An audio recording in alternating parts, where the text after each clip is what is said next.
Chief Troy Finner now out of the job as HPD's police chief. The problem still remains on the suspended cases. In recent weeks before the resignation, he addressed a homicide case linked to that specific code. There's also a concern that homicides were included in this number. Thus far, we have found only one incident. It was initially coded as a failure to stop and render aid. However, investigators later found it to be an intentional vehicle assault, which led to a death. That investigation is still ongoing. Now, a month ago, on March 11th, Finner made that bombshell revelation that the 2018 killing of a man in Southwest Houston was one of 250,000 cases Houston police never investigated. The case instead classified with suspended lack of personnel code. The homicide happened in the parking lot of a strip mall on Renwick Drive in the late hours of May 4th, 2018. And that's where we find our Lileana Pearson. So, Lileana, you were able to get your hands on the incident reports detailing what happened that night 6 years ago?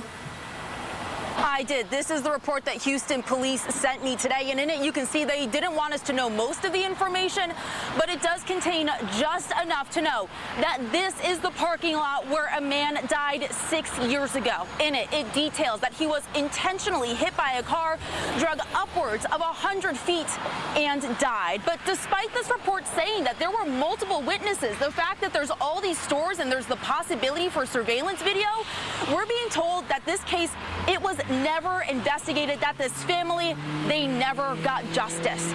We sat down and talked with the family members of this man who died today. We were the ones to tell them their loved one's case was suspended in the first place. Nicolas Martinez. And the person in the middle is his mother and his father. He was a real nice guy, nice person. He's one of the oldest brothers that I helped his mom a lot. And she went through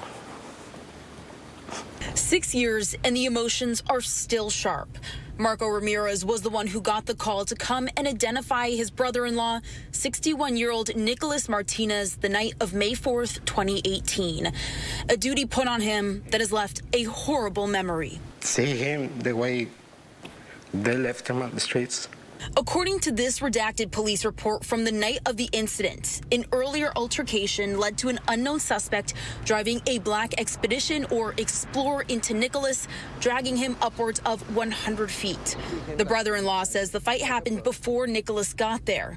Nicholas was in the wrong place at the wrong time. I got attached with him, in a few years, and it was amazing. Shortly after, the family claims calls from police stopped. A lawyer was hired to do some of their own investigating, but they got nowhere. Then today, ABC13 was the ones to tell Marco his brothers-in-law case was the only homicide in the 250,000 suspended HPD incident reports. Police told us nearly a month ago they knew about this suspended homicide, but Marco says they haven't been contacted by police in years.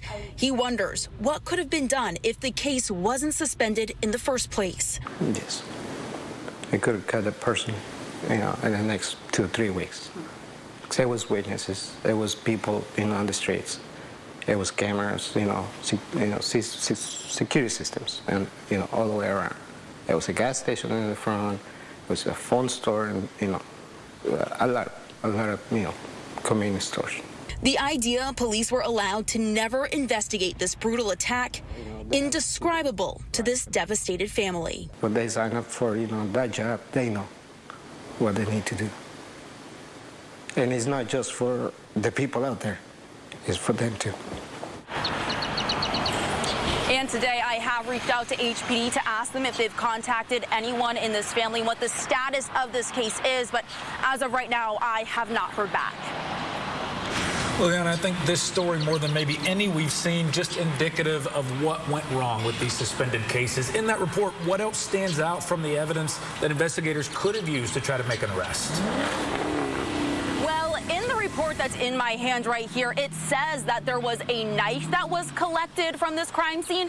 It also says that the medical examiner bagged Nicholas's hands to look for any further evidence. It also says that the person who witnessed this death and reported and called 911, they actually followed the car that hit Nicholas for some time before they returned to this parking lot to talk to police. And that police were supposed to follow up with that reportee, but we never know if it happened. I think it's also worth mentioning in this report, it says that that night the homicide team was contacted, but they didn't come out here the night of the incident. It also said that investigators were supposed to return at a later time to try to collect surveillance video from all the businesses that are around this parking lot, but we just don't know if that ever happened. I'm Lileana Pearson, ABC 13 Eyewitness News. So tough for that family, Lileana. Thank you so much.